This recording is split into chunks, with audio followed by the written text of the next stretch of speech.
दोस्त आज हम लोग शुरू करने वाले हैं रिफ्लेक्शन और रिफ्लेक्शन के रिलेटेड जितना सारा फिनोमेनन और क्या रिफ्लेक्शन कहाँ से आया, कैसे इसका शुरुआत हुआ, क्यों इसका लॉ वैलिड है, किस टाइप का रिफ्लेक्शन होता है, डबल मिरर में कैसे, अगर एंगल में रहा तो कैसे, पैरेलल रहा तो कैसे, वो सब हम लोग डिस्कस करने वाले हैं। तो फिर से मैं थोड़ा रिफ्लेक्शन का बेसिक बता देता हूँ। मान लो एक सोर्स है और उस सोर्स से लाइट आया, तो सोर्स से जिस पॉइंट पे आके लाइट इंसिड किया उसको बोलते हैं पॉइंट ऑफ इंसिडेंट। और जो रे आ रहा है एस ओ, उसको मैंने बोला क्या, आई आर। आई आर मतलब इंसिडेंट रे, आई आर मतलब इंसिडेंट रे। उस ओ पॉइंट पे मैंने नॉर्मल ड्रॉ किया, तो वो नॉर्मल के साथ जो एंगल बनाया आई, उसको बोलते हैं क्या दोस्त, इंसिडेंट एंगल। क्या बोलते हैं रे, इंसिडेंट एंगल। और उस पॉइंट से रिफ्लेक्ट होने के बाद ओ आर, उसको मैंने बोला रिफ्लेक्टेड रे। आर आर मतलब रिफ्लेक्टेड रे।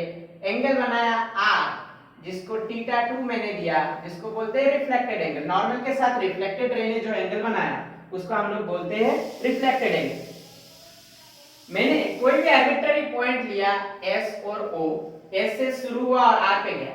ये एस जो पॉइंट है वो जो एक्स एक्सिस है, मतलब जो मिरर है उससे h1 हाइट पे है, और जो r पॉइंट है वो x एक्सिस से h2 हाइट में है। मतलब इसका y एक्सिस का वैल्यू h1 और इसका y एक्सिस पॉइंट का y एक्सिस वैल्यू h2। मैंने ये जो प्लेन मिरर का जो सोर्स और रिफ्लेक्टेड रे दोनों पॉइंट का ड्रॉप किया, और ये जो लेंथ आ रहा है वो कितना है दोस्त, d है। मैंने मान लिया नॉर्मल सोर्स से परपेंडिकुलरली x डिस्टेंस पे है, और r जो रिफ्लेक्टेड पॉइंट है वो पॉइंट ऑफ इंसिडेंट से कितना हो जाएगा रे, अगर टोटल d है इसमें x चला गया तो उसमें कितना रहा, d माइनस a। सबको पता होना चाहिए लॉज ऑफ रिफ्लेक्शन, सबको पता है incident ray, reflected ray, normal lie on the same plane. मतलब ये तीनों सेम प्लेन में लाई करता है। सेम प्लेन मान लो बोर्ड का प्लेन, ऐसा नहीं इधर रे आया और रिफ्लेक्ट इधर हो जाएगा, ऐसा नहीं, रिफ्लेक्ट भी उसी प्लेन पे होगा। दूसरा जो लॉ है बहुत important, incident angle is equal to reflected angle. मतलब यहां से हमें शो करना है कि theta 1 is equal to theta 2।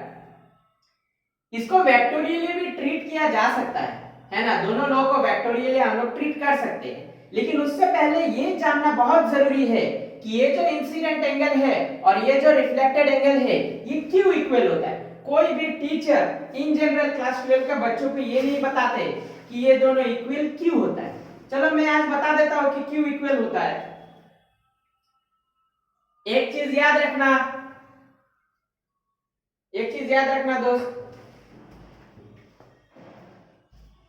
Light कोई भी मीडियम में अगर मूव करता है, अगर मीडियम सेम रहे तो उसमें वेलोसिटी भी सेम रहेगा, उसमें वेलोसिटी भी सेम रहेगा।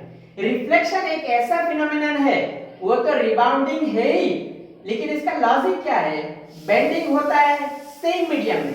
अगर it is the property of light, जो क्या है, बाउंडिंग होता है सेम मीडियम में, when light come back to the original medium of source, इसको हम लोग बोलते हैं रिफ्लेक्शन। मतलब ये जो इंसिडेंट रे का जो वेलोसिटी रहेगा और ये जो रिफ्लेक्टेड रे का वेलोसिटी रहेगा, दोनों का वेलोसिटी सेम रहेगा क्योंकि ये मीडियम सेम है। ये ऐसा नहीं है कि प्लेन मिरर के अंदर चला गया, अगर अंदर जाता तो कुछ डिस्टरबेंस आता तो वेलोसिटी कम होता। अगर मैं यहां से अभी बोलूं कि यहां टाइम लग रहा है t1 और यहां टाइम लग रहा है t2, मतलब सोर्स से पॉइंट ऑफ इंसिडेंट में आने लग रहा है टाइम t1 और पॉइंट ऑफ इंसिडेंट से r में जाने लग रहा है कितना time, t2।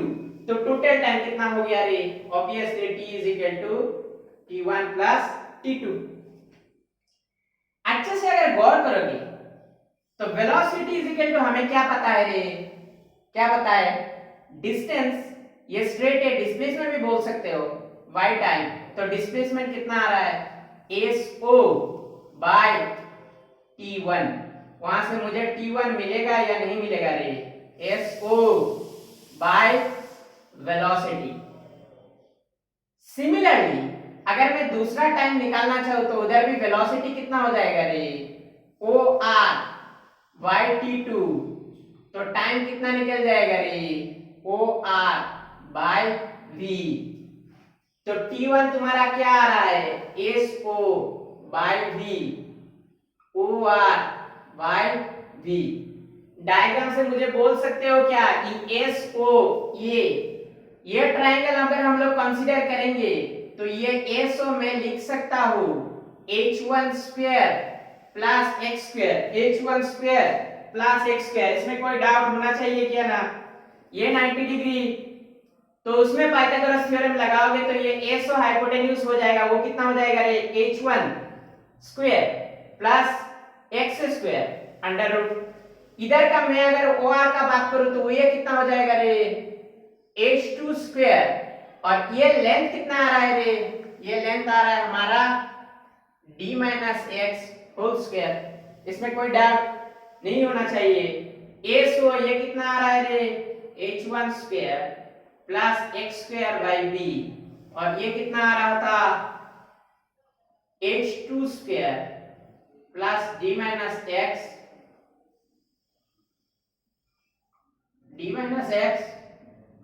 Whole square divided by कितना आ रहा है रे? वेलोसिटी। मैं एक चीज ले रहा हूं, जस्ट देख लेना। ये सब चीज तो हो गया, साथ में नोट्स बनाते जाना तब आसानी से समझ लो। मैं इसको एक काम करता हूं, dt बाई dx, मतलब ये जो टोटल टाइम हमारे पास आया इंसिडेंट रे के कारण टाइम प्लस रिफ्लेक्टेड रे के कारण टाइम, उसको मैं अगर डिफरेंशिएट करूं, ये भी रफ कर देता हूं, तो क्या होगा रे? D t by d x मतलब d d x of root over h1 square plus x square by v plus h2 square d minus x whole square by v। गौर करोगे तो ये वेलोसिटी से कुछ लेना देना है क्या? x का कोई लेना देना नहीं है। खींचो उसको बाहर, 1 by v d d x of h1 square plus x square plus h2 square d minus x whole square, है ना? 1 by v d d x of root x क्या होता है रे? सबको पता है सर, 1 बाई 2 रूट x। चलो इसको पहले डिफरेंशिएट मैं कर देता हूं। इसको डिफरेंशिएट किया तो 1 by 2 h1 square plus x square. अभी अच्छे से अगर देखोगे तो उसमें चेन रूल लगाना पड़ेगा। क्यों? क्योंकि ये दो टर्म है, तो दो टर्म अगर है तो सिर्फ x से वेरिएबल है, एक से तो वेरिएबल नहीं है। x से अगर वेरिएबल है तो मैं इसको क्या लिख सकता हूं रे? Twice x to the power 2 minus 1। क्यों? हमें पता है ddx of x to the power n is nx to the power n minus 1, nx to the power n minus 1, nx to the power n minus 1। फिर से देखोगे उसमें तो उसमें भी root over 2 root h2 square plus d minus x whole square. इसको differentiate करोगे तो कितना आएगा रे? कितना आएगा बोल? 2 d माइनस एक्स 2 माइनस 1। अभी और एक टर्म बच गया, देखो अंदर अभी भी माइनस एक्स है, तो माइनस एक्स का डिफरेंशिएशन कितना है रे? माइनस 1। माइनस एक्स का डिफरेंशिएशन माइनस 1, माइनस एक्स का डिफरेंशिएशन माइनस 1। इसको सिंपलीफाई कर दो। इसको मैं अगर सिंपलीफाई किया तो टोटल ये जो dt बाई dx वो कितना आ रहा है? 1 बाई v, ये 2 कैंसिल आउट, ये 2 cancel out, 1 by v common, तो इधर क्या रहेगा? x by root over h1 square plus x square minus, क्यों माइनस? ये देखो माइनस 1 है, माइनस x का derivative minus 1 minus d minus x divided by root over h2 square d minus x whole square. इस इतना तक किसी का डाउट होना चाहिए क्या? नहीं होना चाहिए। मैं अगर अभी ये बोलूं कि ये dt बाई dx ये x by root over h1 square plus x square h x by root over h1 square plus x square, मतलब ये क्या आ रहा है, ये अगर एंगल थीटा 1 है तो ये भी एंगल थीटा 1 एडजेसेंट एंगल, इसमें कोई डाउट। फंक्शन इस ट्रायंगल का किसमें है, अगर ये थीटा 1 है इसका ऑपोजिट परपेंडिकुलर और इंक्लाइंड वाला हाइपोटेन्यूज, परपेंडिकुलर और हाइपोटेन्यूज का बात किसमें आके खत्म होता है रे, कौन सा ट्रिग्नोमेट्रिक फंक्शन, साइन। तो साइन थीटा 1 को मैं क्या लिख सकता हूं, परपेंडिकुलर x बाय हाइपोटेन्यूज कितना है रे, h1 square plus x square. तो मैं लिख सकता हूं क्या इसको, मैं कंपाइल करके डायरेक्टली लिख देता हूं साइन थीटा 1 बाय v, कोई डाउट। सिमिलरली इस पे अगर गौर करोगे तो उसमें भी v तो रहेगा, कॉमन था d माइनस एक्स, और फिर से ये वाला कितना है रे, x square plus d minus x whole square. वहां से अगर मैं बोला साइन थीटा 2, तो साइन थीटा 2 क्या हो जाएगा रे, परपेंडिकुलर कितना है d माइनस एक्स और हाइपोटेन्यूज कितना है रे, x square d minus x whole square. तो इसको मैं लिख सकता हूं साइन थीटा 2। इतना तक किसी का डाउट होना नहीं चाहिए, किसी बुक में भी नहीं मिलेगा, फर्स्ट टाइम ये बताया जा रहा है। मैं कंफर्म होकर बोल सकता हूँ फर्स्ट टाइम ये एचएस लेवल का स्टूडेंट को बताया जा रहा है, हो सकता है हायर क्लास में बताया जाए, लेकिन बहुत बच्चे क्यूरियस होते हैं क्यों ये आई और आर, क्यों ये एंगल ऑफ इंसिडेंट और क्यों ये एंगल ऑफ रिफ्लेक्शन इक्वल होगा, क्या लॉजिक है, कोई नहीं बताता है। पर मैं ऐसा मानता हूं बताना चाहिए, तो भी जाके अगर मैं उसको वेक्टोरियली में डील करूंगा तो समझने में आसानी से समझ लो। अभी इंपॉर्टेंट बात क्या है, अभी इंपॉर्टेंट बात ये है, ये सब खींच लो, मैं ऐसा सोच रहा हूं कि खींच ले रहे हो बाय दैट टाइम। अभी एक बात आता है मैथ्स का एकदम कॉन्सेप्ट, सब तो मैथ्स ही ले रहा हूं, मैथ्स और ज्योमेट्री से ज्योमेट्रिकल ऑप्टिक्स हो जाता है, दूसरा कुछ नहीं चाहिए। एक कॉन्सेप्ट होता है maxima and minima, maxima and minima maths में एक कॉन्सेप्ट होता है, इसको अगर फिजिक्स में लगाएंगे तो मान के चलना दोस्त, लाइट एक जगह से जब दूसरी जगह पे ट्रेवल करता है, लाइट एक जगह से दूसरे जगह पे जब ट्रेवल करता है, ये मैं नहीं बता रहा, फर्मेट ने बताया, फर्मेट एक साइंटिस्ट का नाम, फर्मेट प्रिंसिपल हमें ये बताता है। तो लाइट एक जगह से जब दूसरे जगह में ट्रेवल करता है तो वो ऐसा एक पाथ लेता है, याद रखना, ऐसा एक पाथ लेता है जिसमें उसको कम टाइम लगे, है ना, टाइम कितना लगे, मिनिमम मिनिमम टाइम लगे, और जिस पाथ में जाता है वो पाथ भी हमेशा शॉर्टेस्ट होता है।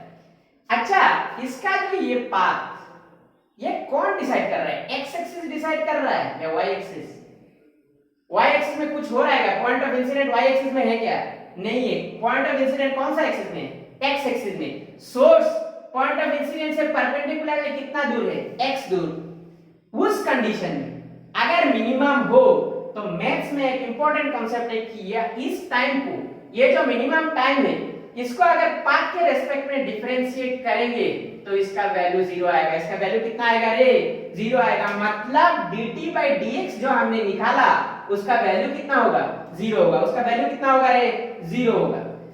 तो dt by dx अगर जीरो है तो मैंने ऑलरेडी निकाल के रखा sin theta 1 by v minus sin theta 2 by v must be equal to zero. तो क्या आ रहा है रे, बताता क्यों नहीं है, sin theta 1 by v is equal to sin theta 2 by v, v अगर कैंसिल हो गया, sin theta 1 is equal to theta 2, मतलब मैं लिख सकता हूं theta 1 is equal to theta 2, sin sin cancel out, और इसको थीटा 1 को मैंने बोला एंगल ऑफ इंसिडेंट और थीटा 2 को मैंने बोला एंगल ऑफ रिफ्लेक्शन, मैंने क्या बोला, एंगल ऑफ रिफ्लेक्शन। तो ये हो गया फर्मेट प्रिंसिपल, ये हो गया फर्मेट प्रिंसिपल, ये हो गया फर्मेट प्रिंसिपल, ये क्या हो गया दोस्त, फर्मेट प्रिंसिपल, ये हो गया फर्मेट प्रिंसिपल। अभी आगे बढ़ते हैं।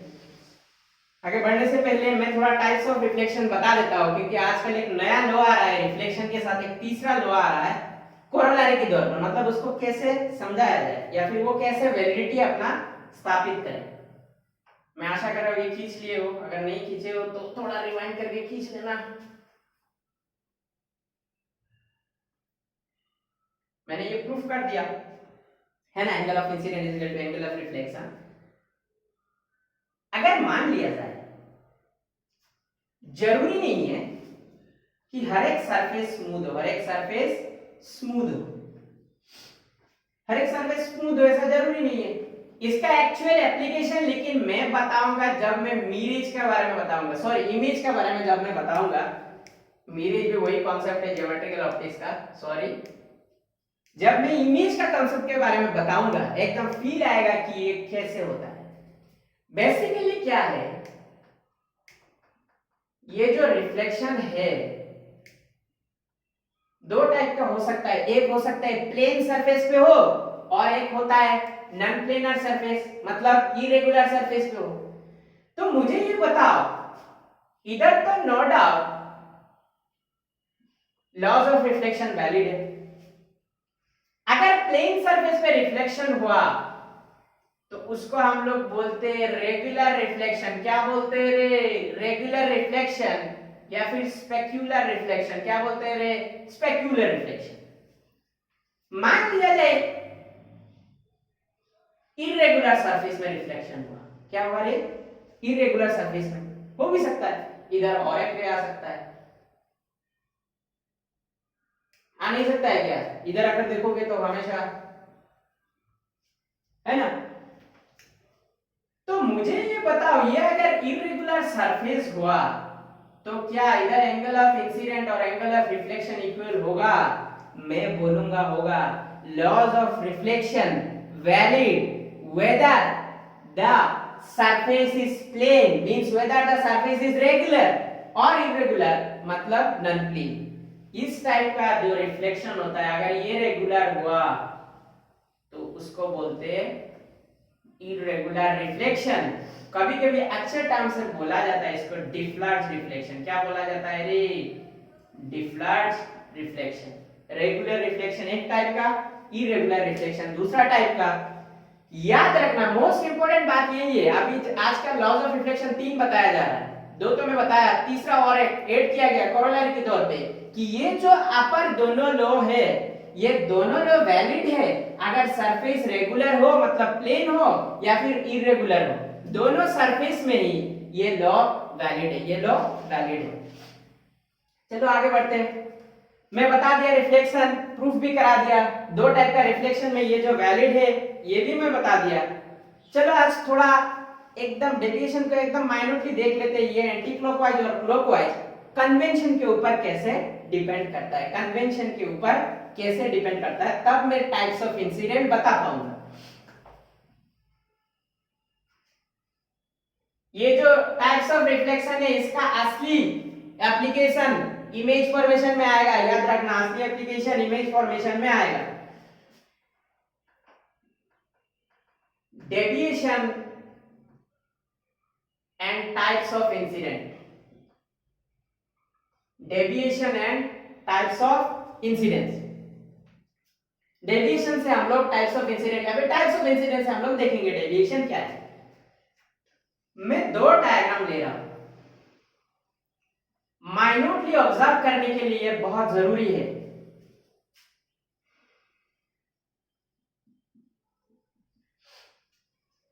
पहले मैंने देखना कन्वेंशन का यूटिलिटी अभी से शुरू हो जाएगा। पहले मैंने नॉर्मल का लेफ्ट साइड में लिया सोर्स और राइट साइड में लिया उसका रिफ्लेक्टेड रे, है ना। और दूसरा केस में मैंने राइट साइड में, मेरा राइट साइड में लिया सोर्स और लेफ्ट साइड में मैंने लिया रिफ्लेक्टेड रे। एरर इस दिशा से आ रहा है, मतलब सोर्स ये है और ये रिफ्लेक्टेड रे। अगर देखोगे सेकंड केस में मैंने सोर्स को कौन सा साइड में रखा रे? राइट साइड में, मेरा राइट साइड में, तो एरर इस दिशा में आएगा। डेविएशन का मतलब क्या है? कोई रे जो जाने वाला था उसको किसी ने डिस्टर्ब किया तो वो रे बेंड हो गया, तो ये क्या हो गया रे? डेविएशन। ये क्या हो गया रे? डेविएशन। इसको मैंने माना डेल। उस केस में जाओगे तो ये इधर आने वाला था लेकिन डेविएट हो गया क्योंकि मिरर सामने आया, तो उसको मैंने माना डेल, या फिर ले सकते हो डेल डैश क्यू, मैं बता रहा हूं। कन्वेंशनली अगर देखोगे तो ये जो एरो ये डेविएट इधर हुआ, तो ये क्या एंटी क्लॉकवाइज या क्लॉकवाइज, अच्छे से बताना। ये हो गया एंटी क्लॉकवाइज, क्या रे दोस्त, एंटी क्लॉकवाइज। और इसको अगर देखोगे ये इधर आने वाला था, इधर डेविएट हुआ, तो ये क्या हो गया रे, क्लॉकवाइज। जियोमेट्रिक्स ऑप्टिक्स पढ़ना है, जियोमेट्रिकल ऑप्टिक्स, रे ऑप्टिक्स पढ़ना है, तो तुम अगर दो कन्वेंशन को एक साथ लेके चलोगे तो कभी भी क्वेश्चन सॉल्व नहीं होगा, और सॉल्व करके जो आंसर निकालोगे अगर एमसीक्यू फॉर्म में रहा तो वो भी गलत होने का चांसेस है। जब तक एग्जाम में डायग्राम नहीं दिया गया, सिर्फ क्वेश्चन बोला गया ऐसा है, तो तुम तुम्हारा कन्वेंशन से क्वेश्चन को बनाना और उसी हिसाब से डायग्राम ड्रॉ करना। मतलब जस्ट सिंपली पूछा सोर्स से आया लाइट, डेविएशन निकालो, तो तुम हमेशा, मैं प्रेफर करता हूं कि लेफ्ट साइड में नॉर्मल का, याद रखना रे, नॉर्मल का लेफ्ट साइड में सोर्स को रखना। जब तक, जितना देर तक अगर क्वेश्चन में ये मेंशन ना करे कि नॉर्मल का राइट साइड में सोर्स है। क्यों आता है डिफरेंस ये भी मैं बताऊंगा।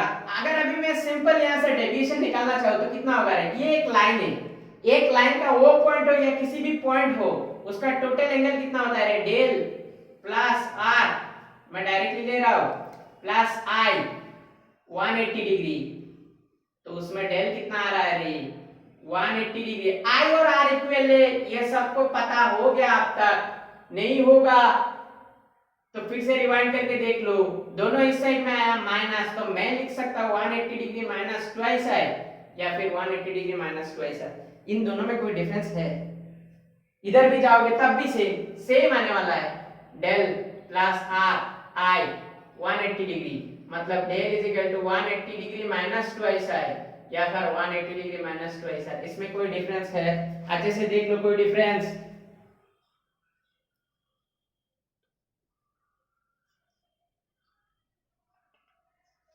इसमें कोई डिफरेंस? कोई डिफरेंस नहीं। तो इसका यूटिलिटी कहां पे है?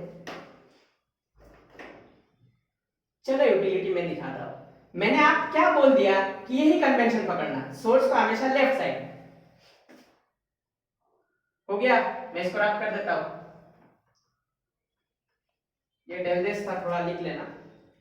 इसी चीज को मैं यहां ड्रॉ करता हूं, मतलब रे इधर जाने वाला था, इधर चला गया, ये हो गया आपका डेल, ये आई प्लस आई मिलके कितना हो रहा है रे, ट्वाइस आई, है ना। ये कौन सा फॉर्मेट में था, एंटी क्लॉकवाइज। इसको मैंने बोल दिया कन्वेंशन मानना। कन्वेंशन मानना तो इसी को ही जनरल डेविएशन ट्रीट करना, है ना, इसी को ही जनरल डेविएशन ट्रीट करना।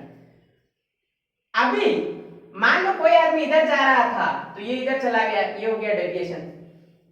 लेकिन ऐसा भी तो हो सकता है रे, ये जो डेविएशन हुआ इधर जाने वाला था, इधर चला गया, ये था कौन सा दिशा में, एंटी क्लॉकवाइज। ऐसा भी तो हो सकता है ये क्लॉकवाइज डेविएशन हो सकता है या नहीं, क्लॉकवाइज डेविएशन हो सकता है या नहीं, बिल्कुल हो सकता है। डेविएशन पकड़ना है ना, कितना डेविएट हुआ, तो ये मैं बोला था एंटी क्लॉकवाइज वाले को डेल लेना और क्लॉकवाइज वाले को डेल डैश लेना। इसी में दिखा रहा हूं, कंफ्यूज नहीं होना उस डायग्राम से, वो डायग्राम मैं रब अप कर दिया। अगर डेल तुम्हारा आ रहा है 180 डिग्री माइनस ट्वाइस, जो नॉर्मल डेविएशन है, हम लोग का एग्जाम्पशन से जब हम लोग सोर्स को नॉर्मल का लेफ्ट साइड में रखेंगे उस टाइम जो एंटी क्लॉकवाइज के हिसाब से जो डेविएशन आ रहा था वो कितना आ रहा था, 180 डिग्री माइनस ट्वाइस। कोई डाउट? अगर वो ये आ रहा है 180 डिग्री माइनस ट्वाइस आई, तो मुझे बताओ अगर मैं क्लॉकवाइज का हिसाब से गया तो ये डेल डैश कितना होगा रे, बहुत आसान, सबको पता है। कोई भी एक पॉइंट का एक प्लेन में कितना एंगल बनाता है रे, 360 डिग्री, जरा भी डाउट नहीं होना चाहिए। तो ये देखो कितना आ रहा है रे, 360 डिग्री, डेल उस साइड में जाने से माइनस, मतलब 180 डिग्री, माइनस माइनस प्लस हो गया ट्वाइस आई, तो कितना आ रहा है रे, 180 डिग्री प्लस ट्वाइस आई, मतलब जो तुम्हारा एंटी क्लॉकवाइज डेविएशन आ रहा है वो हो गया 180 degree plus twice I. Normal सा बात है, कोई भी रे इधर जाने वाला है, डेविएट हुआ एंटी क्लॉकवाइज, तो 180 डिग्री से ये दोनों एंगल माइनस। अगर मैंने क्लॉकवाइज लिया तो ये 180 डिग्री ऐड होगा और साथ में ये i प्लस r जो ट्वाइस आई होगा ये ऐड हो जाएगा। बहुत आसान। तो गौर से क्वेश्चन को देखना पड़ेगा, मैं बार बार बोल रहा हूँ, क्वेश्चन को समझना पड़ेगा। अगर डेविएशन आया है और सिंपल ये लगा दिया, ऐसा नहीं होगा, है ना, ऐसा नहीं भी हो सकता है। तो गौर से हम लोग को क्वेश्चन को देखना पड़ेगा माइन्यूटली, उसके बाद ही उसको कैसे ट्रीट करना है, एंटी क्लॉकवाइज क्लॉकवाइज, सोर्स को मैं किस साइड में रखूं, उसी टाइप से एनालाइज करना है। समझ में आ गया? तो ये तो था डेविएशन। अभी ये डेविएशन पढ़ने का जरूरत क्या है, उसका एक सिंपल सा कॉन्सेप्ट है, टाइप्स ऑफ इंसिडेंट, उसको मैं एनालाइज करके देता हूं।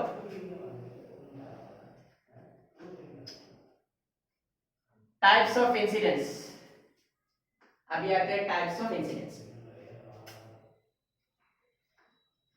टाइप्स ऑफ इंसिडेंट्स, तो टाइप्स ऑफ इंसिडेंट्स मान लिया जाए फॉर द टाइम बिंग एक सर्विस में कार्ब ले रहा हूं, प्लेन भी हो सकता है, मैं डायग्राम के खातिर ही ले रहा हूं। अगर रे नॉर्मल की दिशा में ही आए तो क्या होगा दोस्त, ये सीधा उठ जाएगा। क्यों? यही अगर नॉर्मल है, एक टॉर्च लाइट मैंने सीधा डाला तो वो रे सीधा आंख ऊपर फिर से स्ट्राइक करेगा। इसका मतलब क्या है, इसका एंगल ऑफ इंसिडेंट नॉर्मल के साथ एंगल कुछ है नहीं है, मतलब एंगल ऑफ इंसिडेंट भी जीरो है। तो सीधा बात, अगर एंगल ऑफ रिफ्लेक्शन भी जीरो होना है तो ये सीधा उठ जाना चाहिए। कोई डाउट नहीं होना चाहिए। इसको बोलते हैं नॉर्मल इंसिडेंस। इसको क्या बोलते हैं रे? Normal incidence. इसको बोलते हैं नॉर्मल इंसिडेंस। ये मैं कार्ब लिया क्योंकि डायग्राम के खातिर, मान लिया जाए ये नॉर्मल है, नॉर्मल है। मैंने परपेंडिकुलर ली, मतलब एंगल ऑफ इंसिडेंट जो है इसको मैंने 90 डिग्री रखा। कितना रखा रे? 90 डिग्री। एंगल ऑफ रिफ्लेक्शन भी कितना होना है? सीधा सा बात, एंगल ऑफ रिफ्लेक्शन भी 90 डिग्री। मतलब ये हमें अगर ये सब कुछ पता भी नहीं है तो हमें ये तो पता है कि रे अगर सीधा जाना चाह रहा है, सिर्फ सरफेस को टच करेगा, टच करके सीधा चला जाएगा। लॉज ऑफ रिफ्लेक्शन को मेंटेन करने के लिए उस टाइप का इंसिडेंट को बोलते हैं गैजिंग इंसिडेंस। गैजिंग इंसिडेंस, जी ए किसी बुक में ZING, किसी बुक में GASING, गैजिंग इंसिडेंस।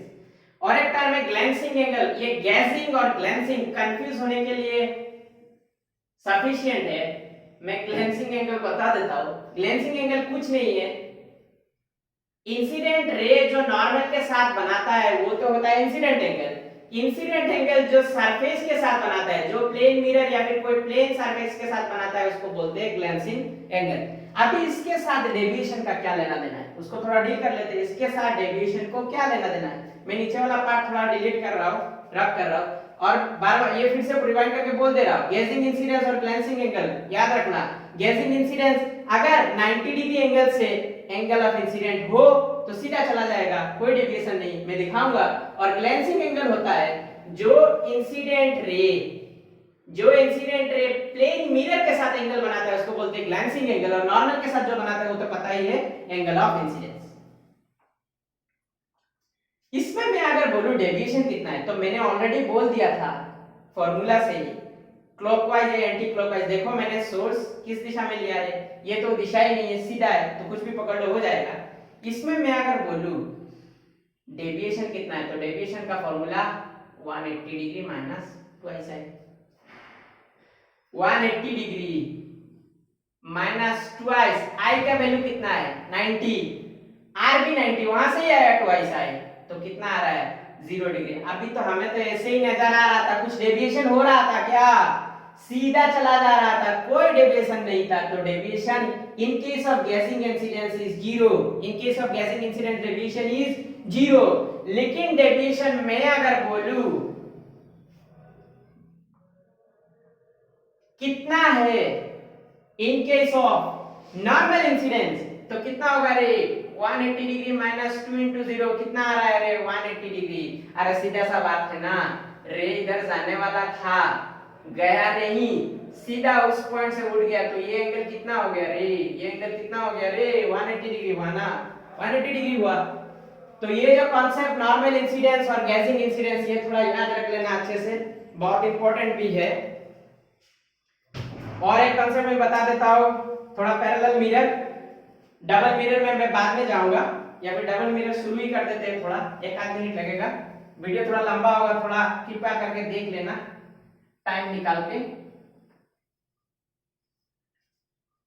इतना देर तक हमारा बात था एक मिरर से, अभी हम लोग टू मिरर शुरू करेंगे। टू मिरर या फिर इसको बोलते हैं डबल मिरर, डबल मिरर या फिर टू मिरर कंसेप्ट। तो दो मिरर अगर होगा, मैं हर एक कंसेप्ट बताऊंगा इमेज में जाने से पहले, इमेज में जाने के बाद फिर से ये सब डिस्ट्रीब्यूट होगा, मैं बोल रहा हूं इमेज में जाने के बाद स्पेसिफिक टॉपिक। दो मिरर में कैसे रख सकता हूं? एक तो हो सकता है कुछ एंगल से रखूं, है ना, बाई एंगल इसको प्लेस करूं, और हो सकता है सैलून वगैरह में रहता है, मैं दोनों को पैरेलली रखूं।